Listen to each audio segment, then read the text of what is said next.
Chapter 12 of Daniel Boone by John S. C. Abbott. This recording is in the public domain. Recorded by Allison Hester. Chapter 12. Adventures Romantic and Perilous. The Indians still continued hostile. The following incident gives one an idea of the nature of the conflict which continued, and of the perils which were encountered. There was a striving station where a few settlers were collected, at a spot now called State Creek Iron Works.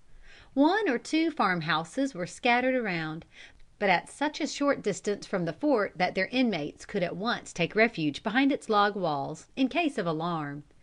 In the month of August, 1786, a young man residing in the fort, by the name of Yates, called at one of these farmhouses and requested a lad, Francis Downing, to accompany him in search of a horse which had strayed away.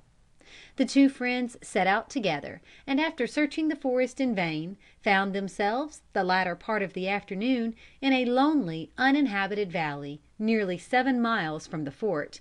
Here young Downing became quite alarmed by some indications that Indians were dogging their steps. He communicated his fears to his companion. But Yates, who was several years older than Downing, was an experienced hunter, and inured to life in the woods, had become to a certain degree indifferent to danger. He made himself quite merry over his young companion's fears, asking him at what price he was willing to sell his scalp, and offering to insure it for 6d. Still Downing was not satisfied, and his alarm increased as he insisted that he occasionally heard the crack of dry twigs behind them, as if broken by some one pursuing. But Yates, deriding his fears, pressed on, making the woods resound with a song, to which he gave utterance from unusually full and strong lungs. Downing gradually slackened his pace, and when Yates was some 30 yards in advance of him, sprang into a dense cluster of tall whortleberry bushes, where he was effectually concealed. Scarcely had he done this, when to his great terror he saw 2 Indians peeping cautiously out of a thick canebrake. Deceived by the song of Yates, who with stentorian lungs was still giving forth his woodland ditty, they supposed both had passed. Young Downing thought it impossible, but the savages must have seen him as he concealed himself. Greatly alarmed, he raised his gun, intending to shoot one, and to trust his heels for escape from the other. But his hand was so unsteady that the gun went off before he had taken aim. Terror stricken, he rushed along the path Yates had trod. Yates, alarmed by the report of the gun, came running back. As they met, the 2 Indians were seen not far from them in hot pursuit. They soon could easily see that the enemy was gaining upon them. In their rapid flight they came to a deep gully which Yates cleared at a bound, but young Downing failed in the attempt. His breast struck the opposite, almost precipitous bank, and he rolled to the bottom of the ditch. Some obstruction in the way prevented the Indians from witnessing the fall of Downing. They continued the pursuit of Yates, crossing the gully a few yards below where Downing had met his mishap. Thus in less time than we have occupied in the narration, the Indians disappeared in their chase after Yates. Downing was in great perplexity. He did not dare to creep out of the gully, lest he should be seen, and as soon as the Indians should perceive that he was not with Yates, as they inevitably would ere long do, they would know that he was left behind and would turn back for his capture. Unfortunately, young Downing had so far lost his presence of mind that he had failed to reload his gun. Just then he saw one of the savages returning, evidently in search of him. There was no possible resource left but flight. Throwing away his now useless gun, he rushed into the forest with all the speed which terror could inspire. He was but a boy. The full-grown Indian gained rapidly upon him, and he could almost strike him with his tomahawk, when they came to an immense tree blown up by the roots. The boy ran on one side of the trunk, and the Indian on the other, towards the immense pile of earth which adhered to the upturned roots. The boy now gave up all hope in utter despair. It seemed certain that the brawny Indian would get ahead of him and intercept his further flight. But it so happened, was it an accident or was it a providence, that a she bear had made her bed directly in the path which the Indian with almost blind eagerness was pursuing. Here the ferocious beast was suckling her cubs. The bear sprang from her lair and instantly with a terrific hug grasped the savage in her paws.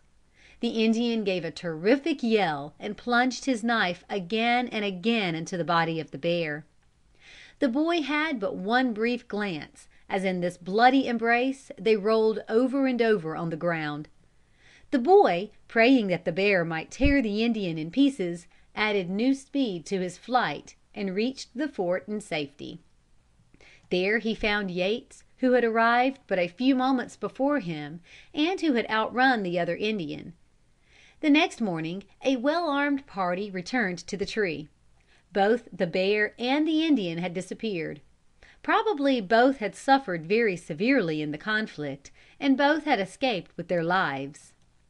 Another incident illustrative of these perilous adventures in the now peaceful state of Kentucky. Mr. Rowan, with his own and 5 other families, left the little hamlet at Louisville to float down the Ohio to Green River and to ascend that stream, intending to rear their new homes on its fertile and delightful banks. The families were quite comfortably accommodated in a large, flat bottomed boat. Another boat of similar construction conveyed their cattle and sundry articles of household furniture. On the route which they were pursuing there were then no settlements. The Ohio River and the Green River flowed through unbroken solitudes. The flat boats had floated down the beautiful Ohio, through scenes of surpassing loveliness, about 100 miles, when one night, about 10 o'clock, a prodigious shouting and yelling of Indians was heard some distance farther down the river on the northern shore. Very soon they came in sight of their camp fires, which were burning very brightly. It was evident that the Indians were having a great carousal, rejoicing over some victory. Mr. Rowan immediately ordered the 2 boats to be lashed firmly together. There were but 7 men on board who were capable of making efficient use of the rifle. Plying the oars as vigorously and noiselessly as they could, they endeavored to keep close to the Kentucky shore, and yet they were careful not to approach too near, lest there might be Indians there also. It was evident that there was a large gathering of the Indians on the northern bank, for their camp fires extended for a distance of nearly half a mile along the river. As the boats floated noiselessly along in the gloom of the night, under shadow of the cliffs, they were not detected until they were opposite the central fire, whose brilliancy threw a flood of light nearly across the stream. A simultaneous shout greeted this discovery, and with terrific yells the savages rushed to their canoes and commenced a pursuit. The 2 flat boats rapidly floated beyond the illumination of the fires into the region of midnight darkness. The timid Indians, well acquainted with the white man's unerring aim, pursued cautiously, though their hideous yells resounded along the shores. Mr. Rowan ordered all on board to keep perfect silence, to conceal themselves as much as possible, and ordered not a gun to be fired till the Indians were so near that the powder of the gun would burn them, thus rendering every shot absolutely certain. The Indians, with their hideous yells, pursued in their canoes until within 100 yards of the boats. They then seemed simultaneously to have adopted the conviction that the better part of valor was discretion. In the darkness they could not see the boatmen, who they had no doubt were concealed behind bullet-proof bulwarks. Their birch canoes presented not the slightest obstruction to the passage of a rifle ball. Knowing that the flash of a gun from the boat would be certain death to some one of their number, and that thus the boatmen, with the rapidity with which they could load and fire, would destroy a large part of their company before they could hope to capture the flat boats, they hesitated to approach any nearer, but followed in the pursuit for nearly 3 miles down the river, assailing the white men only with harmless yells. The heroic Mrs. Rowan, as she saw the canoes approaching, supposing that the savages would attempt to board the boats, crept quietly around in the darkness, collected all the axes, and placed one